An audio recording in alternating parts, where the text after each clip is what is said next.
आप देख रहे हैं घंटी बजाओ। अभी की एक बड़ी खबर आपको बता दें, singer Sidhu Moosewala murder case से जुड़ी हुई जानकारी। इंटरपोल ने गैंगस्टर सतिंदर जीत सिंह उर्फ गोल्डी बराड़ के खिलाफ रेड कॉर्नर नोटिस जारी कर दिया है। तो अभी की बड़ी खबर, सीबीआई ने पंजाब पुलिस के अनुरोध पर गोल्डी के खिलाफ रेड कॉर्नर नोटिस जारी करने की मांग की थी।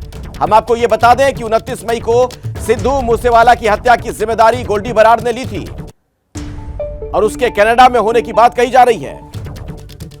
इसके खिलाफ अब रेड कॉर्नर नोटिस भी जारी कर दिया गया है।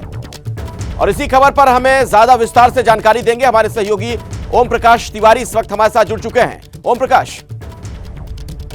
बिल्कुल अखिलेश, मैं आपको बता दूं, केंद्रीय जांच ब्यूरो ने 2 जून 2022 को ये मामला इंटरपोल को भेजा था और उनसे रिक्वेस्ट की थी कि इस आरोपी के खिलाफ रेड कॉर्नर नोटिस जारी कर दिया जाए। संभावित तौर पर कनाडा में बताया गया है। सीबीआई की रिक्वेस्ट के बाद इंटरपोल ने आज देर शाम ये नोटिस जारी कर दिया है और इस नोटिस के आधार पर इंटरपोल के जितने भी सदस्य देश हैं वो अब इसकी गिरफ्तारी कर सकेंगे। अखिलेश, मतलब सीधा मतलब इसका ये ओम प्रकाश निकाला जाए कि इसकी मुश्किलें गोल्डी की बढ़ने वाली हैं फिर तो।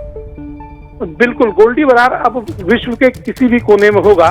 कुछ एक देशों को छोड़कर मैक्सिमम देश इंटरपोल के सदस्य हैं। लिहाजा गोल्डी बराड़ किसी भी देश में जाएगा तो वहां की इन्फोर्समेंट एजेंसी अब गोल्डी बराड़ को गिरफ्तार कर सकेंगी। अखिलेश, बहुत बहुत शुक्रिया ओम प्रकाश तिवारी जानकारी के लिए। गोल्डी बराड़ के खिलाफ रेड कॉर्नर नोटिस जारी कर दिया गया है, यानी अब इस शख्स का बच पाना मुश्किल है। कनाडा में छिपा हुआ बताया जाता है ये गैंगस्टर गोल्डी बराड़ और इसके खिलाफ अब रेड कॉर्नर नोटिस जारी कर दिया गया, जिसका सीधा मतलब कि जो भी देश सदस्य देश हैं जहां पर इंटरपोल के इस नोटिस की वजह से उसे पकड़ा जा सकता है, अब बहुत जल्द मुमकिन है कि उसकी गिरफ्तारी हो जाएगी। इंटरपोल ने रेड कॉर्नर नोटिस बाकायदा जारी कर दिया है, यानी उन तमाम देशों को अलर्ट कर दिया गया है जो इसकी परिधि में आते हैं। कनाडा में छिपा हुआ है गैंगस्टर गोल्डी बराड़।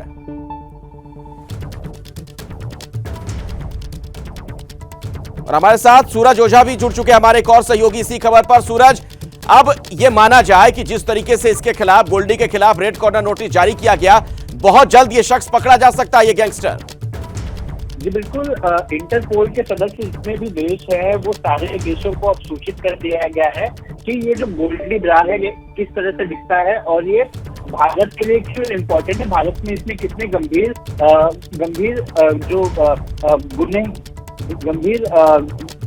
लोगों को धमकी दिया है, मारा है, जो एक्सटॉर्शन की चीजें की है। तो तमाम जो इसके ऊपर आरोप है, तमाम मामलों में आरोपी है, कितने गंभीर आरोप है, ऐसे में ये क्यों भारत को इसकी आवश्यकता है, क्योंकि कई सारे मामलों में इसकी इंटरोगेशन करना जरूरी है। तो ऐसे में जो सीबीआई ने इंटरपोल के लिए अर्जी दी थी, इंटरपोल को सारे इसके डोजियर दिए थे, इंटरपोल को सारी जानकारी दी थी, जिसके आधार पर इंटरपोल ने रेड कॉर्नर नोटिस जारी किया है। आपको बता दें कि जब सलमान खान और सलीम खान को जो धमकी भरा खत मिला था, सलीम खान को जब वो खत मिला तो उस खत में जीबी और एलबी ऐसे 2 अल्फाबेट्स लिखे थे। जीबी का फुल फॉर्म माना जा रहा था गोल्डी बराड़। जो जांच में ये भी सामने आया, एजेंसियों को शक भी हुआ कि गोल्डी बराड़ हो सकता है। इसके अलावा अगर हम देखें तो मूसेवाला केस में भी जीबी का नाम सामने आया था।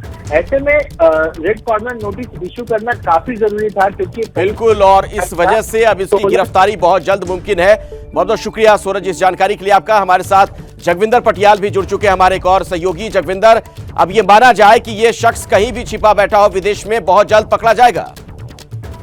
देखिए, इंटरपोल के जरिए एक प्रेशर बनाया जाता है और इंटरपोल के अधिकारी जब कनाडा में रह रहे गोल्डी बराड़ के वहां के इंटरपोल के अधिकारियों के साथ बातचीत करेंगे तो इसके प्रत्यार्पण के लिए उसमें काफी आसानी हो जाती है। और जिन भी देशों के साथ भारत की ट्रीटी होती है उन देशों में ये रेड कॉर्नर नोटिस काम आता है। तो गोल्डी बराड़ को भारत लाने में आसानी जरूर होगी। आता कब तक है, अब वो इस रेड कॉर्नर नोटिस के खिलाफ जो है वहां की अदालत में जाएगा कि उसको झूठे केस में फंसाया गया है, वो वहां पर लीगल रेमेडीज लेने की कोशिश करेगा, लेकिन भारत का दबाव अब काम आएगा। और रेड कॉर्नर नोटिस एक ऐसी चीज होता है जिसके बाद जो भी आदमी होता है उसके एक ब्रांडेड अपराधी और रेड कॉर्नर नोटिस शुदा अपराधी घोषित कर दिया जाता है उसी देश में।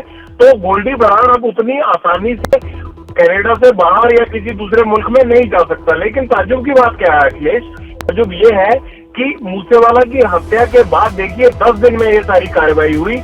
क्योंकि गोल्डी बराड़ इससे पहले फरीदकोट में कई हत्या और हत्याओं की साजिश रच चुका है। अगर इस तरह के गैंगस्टर्स को मूसेवाला की हत्या के बाद ही इतनी तेज तरार का कार्रवाई करनी थी, तो उसे अगर पहले पुलिस ने समय रहते कर लिया होता या पुलिस ने सीबीआई के इंटरपोल विंग को पहले भेज दिया होता, तो शायद और कई अपराध भी बच गए होते मूसेवाला की हत्या के समेत।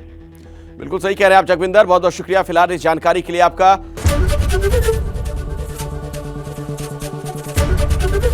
एबीपी न्यूज आपको रखे आगे।